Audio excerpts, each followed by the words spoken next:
This video is part of a series of videos focusing on the character relationship moments on screen between Yaz and the 13th Doctor. If you'd like to start at the beginning, click the link in the corner. Otherwise, welcome to the next video. The next 3 episodes in Season 11 don't have many Dr. Yaz moments on screen. All 3 are credited to guest writers. The showrunner does not receive any on-screen writing credit, but is listed on IMDb as co-author. My guess is that he was much more hands-off with these episodes, but hands-on enough, just enough, to drop a few breadcrumbs on the trail to this growing relationship.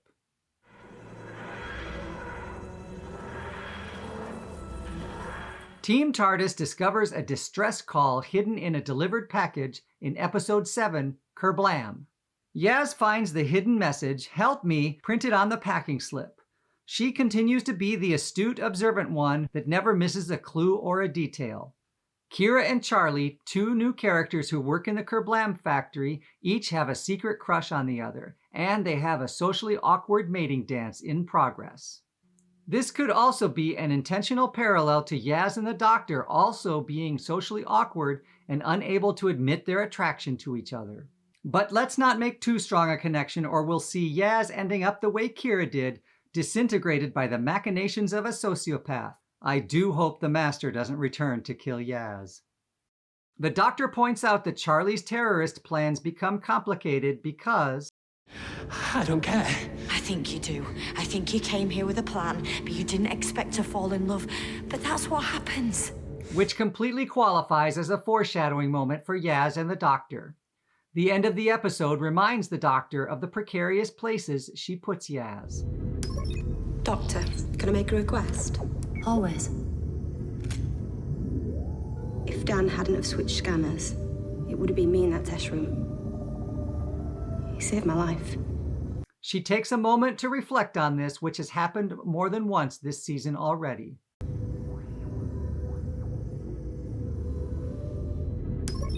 Doctor, can I make a request? Always.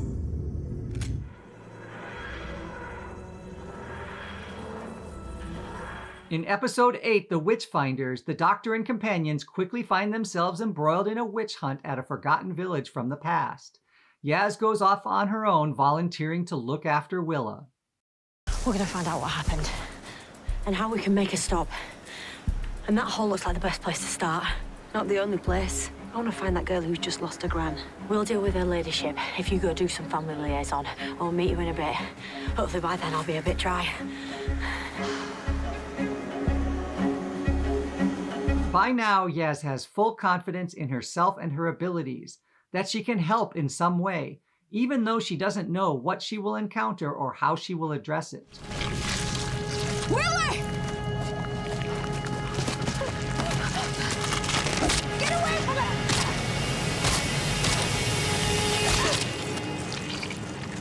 Are you all right? What's that? I don't know. She's learning to become this person because the Doctor is her role model.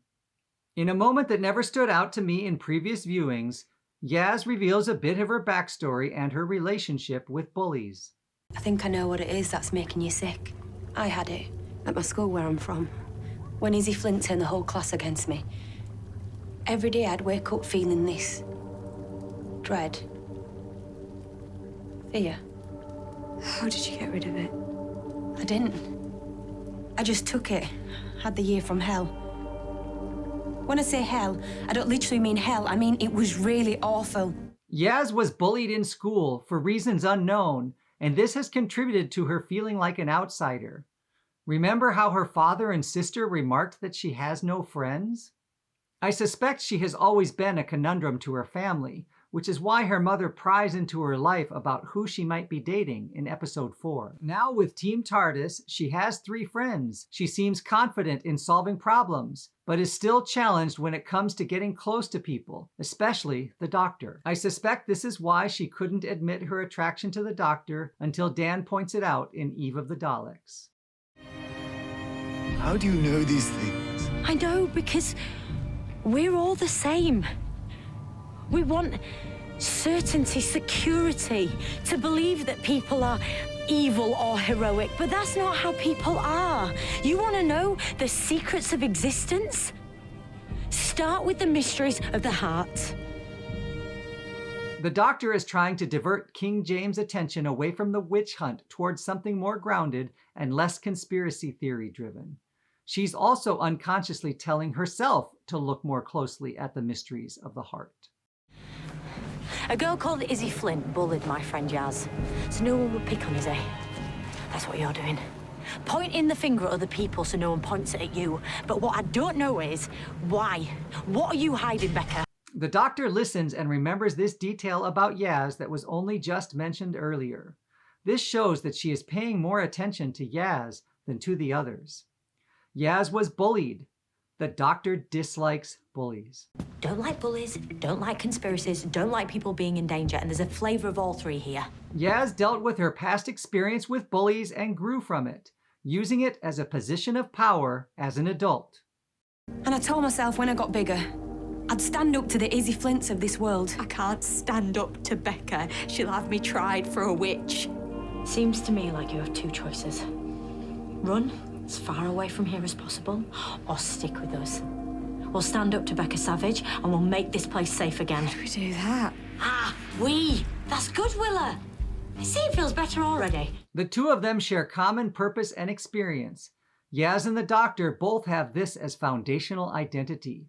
The Doctor has always fought against bullies, even when she was the fugitive Doctor. That's it! Back up or Daddy Rhino form gets it! What are you doing? Feels like instinct against the bullies. Because you know the thing about bullies? There's always a weak spot.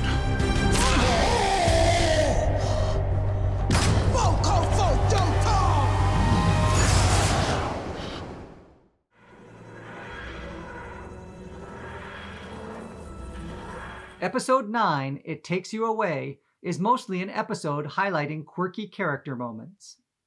Graham's right. For all we know, he took Eric. And now you want us to follow that nutter into the dark. No, I want you to follow this nutter into the dark. There's 3 of us and only 1 of him, not counting the rats. The Doctor is further embracing her quirky tendencies. All right, no need to panic. I wasn't panicking. I know, I was talking to myself. Because all this is very wrong. Yaz remains grounded. The Doctor is stressed. She babbles to herself without restraint in front of Yaz. This is another moment of intimate honesty between the two. I wonder when the Doctor begins withholding this kind of honesty. Definitely after the Master reemerges in season 12. Why has the Solitract copied your world, including Grace and Trina, and built a doorway to our universe? When you put it like that, it sounds like a trap.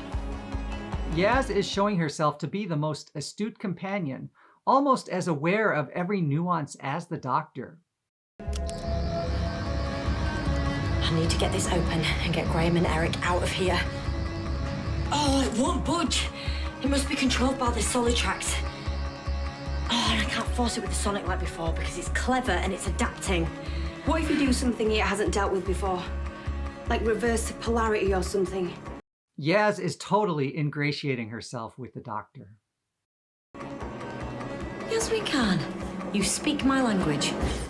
This moment is even more significant if 13 has never said those words in front of Yaz. That would make this moment a powerful one of intimacy, empathy, and connection, a moment of pure synchronicity. I reversed the polarity of the neutron flow. I just reversed the polarity. If I reverse the polarity of the neutron flow... I've reversed the polarity of the neutron flow. Really shouldn't take that long just to reverse the polarity. Reverse the polarity? We're both reversing the polarity. Yes, I know that. There's 2 of us. I'm reversing it, you're reversing it back again. We're confusing the polarity. Reversing the polarity of the neutron flow. Yes, we can. You speak my language. Toward the end, the Doctor has a conversation with the Solitract that could very well be mirrored in future moments between Yaz and the Doctor. You may want us to be together, but it's not working. It can never work. You're lying to me because you want to leave. No, I'm your friend. But friends help each other face up to their problems, not avoid them. Like in Demons of the Punjab, I don't want it to end like this, but it's a distinct possibility. I miss you. I miss it all so much. I know. But if you do this, I promise you and I will be friends forever. You have to let me go. Or it could go like this. Shame. Made a new friend. A whole conscious universe. Then had to say goodbye.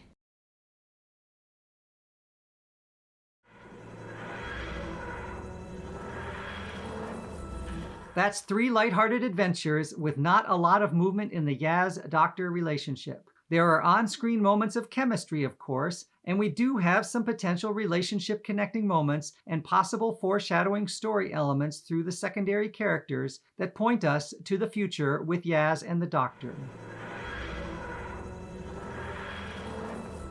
Bubble Wrap appears in Kerblam, and that has a special significance to Doctor Who history.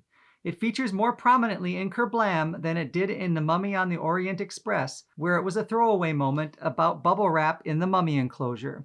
Whenever Bubble Wrap appears in modern Who, it's also filled with memories of the Ark in Space from 1975, when Bubble Wrap was not a ubiquitous household product, but a cutting-edge material that could be used to make alien monsters. I'll see you next time as we continue to parse out relationship moments between Yaz and the 13th Doctor in the following episodes. Click the link in the corner for the next video, or find links in the description to all parts of the series.